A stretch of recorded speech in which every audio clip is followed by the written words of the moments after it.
This is the ultimate American nightmare. A family wakes up the morning after Christmas only to find their beautiful 6-year-old daughter is gone. They find a ransom note demanding money, suggesting a calculated outside invasion. But here is the major anomaly, the conflict that has defined this tragedy for nearly 3 decades. The ransom note was a lie. Hours later, little JonBenet Ramsey was found dead, not outside, but hidden in the basement of her own home. To this day, the person who brutally killed the child beauty queen remains free, challenging the very foundation of justice. The murderer still hasn't been found. But after nearly 29 years, investigators believe they might finally be closing in. The date was December 26, 1996, in Boulder, Colorado. 6-year-old JonBenet Ramsey, known for her captivating smile and pageant gowns, was reported missing. The initial alarm focused on the handwritten demand for money left on the family's stairs. This established the immediate narrative, an abduction gone wrong. However, the truth was far more terrifying and far closer to home. On that same day, John Ramsey discovered his daughter's body in the basement. The discovery transformed a kidnapping case into a high-profile, brutal murder investigation that would paralyze the public's imagination for decades. The autopsy confirmed the unspeakable violence. JonBenet had suffered a fractured skull, she had been sexually assaulted, and a string was found around her neck, indicating she was strangled. This was not a quick crime, but an attack executed with chilling cruelty.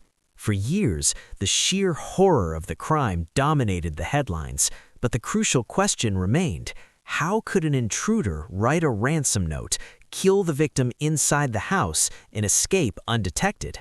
The answers, initially, seemed to point inward. Who wrote that note, and why did the police immediately start looking at the only people left in the house? That suspicion, once placed, would define the next decade of this unsolved case.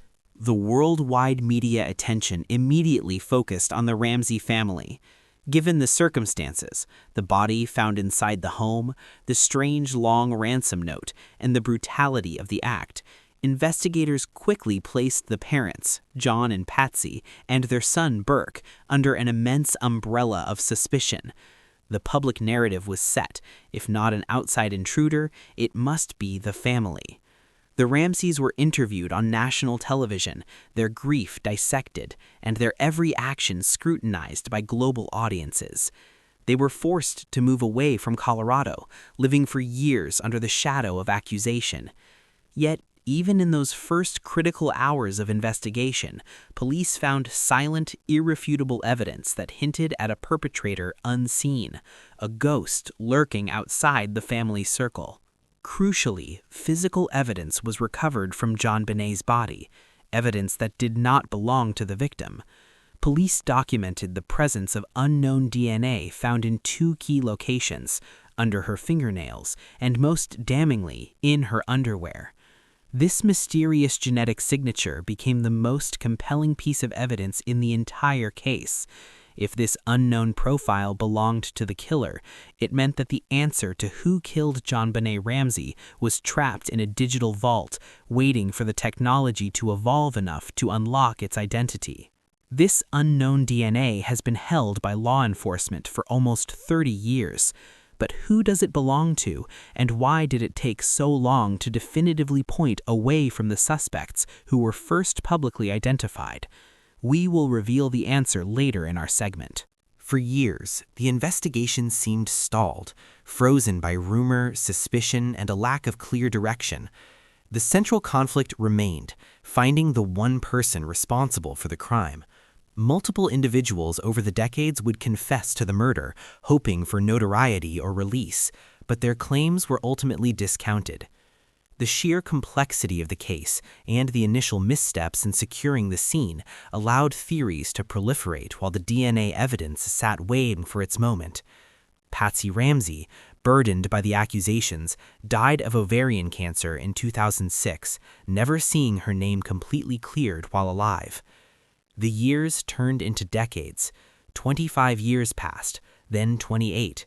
The community of Boulder learned to live with the heavy knowledge that a child murderer was never brought to justice despite the case generating global headlines. But the Boulder Police Department never closed the file. While the world moved on, investigators categorized the case as a top priority, an unresolved scar on the department's integrity. In the current administration, the commitment has been reiterated with forceful clarity. Chief Stephen Redfearn's mandate to his detectives is absolute and uncompromising. Leave no stone unturned, follow the leads wherever they go. This renewed dedication is not just talk, it's backed by tangible, recent action. But what exactly are detectives doing nearly 3 decades later? And more importantly, is that critical silent DNA evidence finally yielding a name? In the yearly update provided by the Boulder Police in late 2025, nearly 29 years after JonBenet's death, the department confirmed that the investigation is aggressively active. They are leveraging resources unimaginable in 1996. Detectives have been working tirelessly over the last year, conducting several new interviews and re-interviewing existing individuals based on new tips received. This indicates that the flow of information, even after all this time, has not dried up. But the real focus, the real hope for closure, lies in the lab. Police confirmed they have collected new physical evidence and are systematically testing and retesting other critical pieces of evidence to generate new leads. The key, according to Chief Redfearn, is the continuous evolution of forensics. Techniques and technology constantly evolve. This is especially true with technology related to DNA testing. This focus on modern DNA technology offers the greatest promise for the anonymous profile found on the victim's body. Law enforcement is consulting with experts across the country, as well as state and federal partners on all evidence testing options. The goal remains singular: to find and bring JonBenet's murderer to justice. But the question remains, while the investigators chase new leads and test old evidence, what about the family who lived under a cloud of suspicion for so long? What became of the suspicion that they, the Ramseys, were responsible? The definitive answer lies in the same DNA technology that the police are relying on today. For more than a decade, the public assumed they knew where the trail of guilt lay. The parents, John and Patsy, and their young son Burke, were the original main suspects, forced to bear the weight of intense public scrutiny. But in 2008, a crucial development fundamentally altered the trajectory of the investigation and finally delivered a measure of exoneration to the family. Using advanced DNA analysis, the Boulder police officially cleared John Ramsey, Patsy Ramsey, and Burke Ramsey as suspects in JonBenet's murder. This forensic proof demonstrated that the unknown DNA found at the scene did not belong to any immediate family member.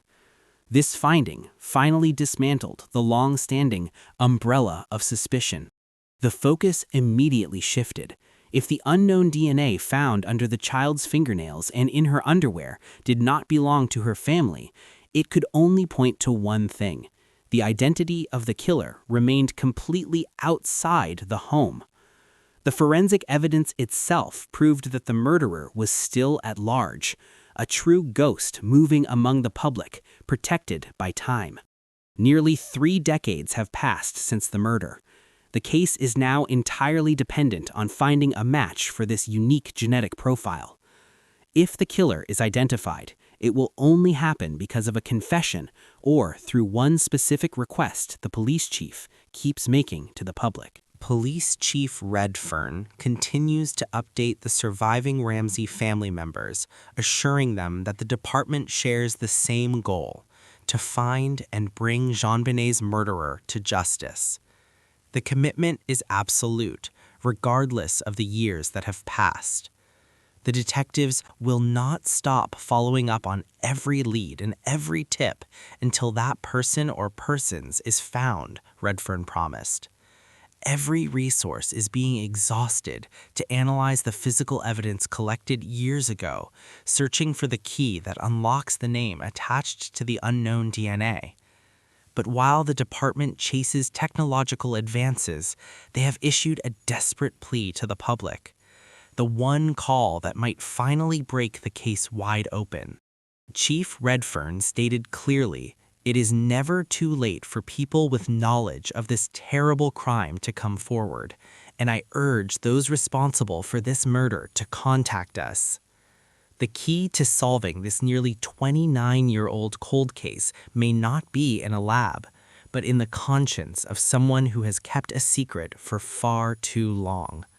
The case of JonBenet Ramsey is a constant reminder that the most compelling evidence sometimes hides in plain sight, waiting for the technology or the tip to make it speak. Nearly 3 decades have passed since 6-year-old JonBenet was taken. Next year will mark 30 years since her death. The police are clear. She should be here with us today, living a full and happy life with her family. But until that DNA ghost is given a name, the chilling reality remains. The person who sexually assaulted and strangled a child, leaving a false ransom note behind, is still walking free.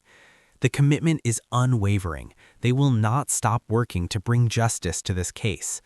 The question that lingers in the silence of the Ramsey basement is not if the killer will be found, but when that silent DNA evidence will finally scream the answer.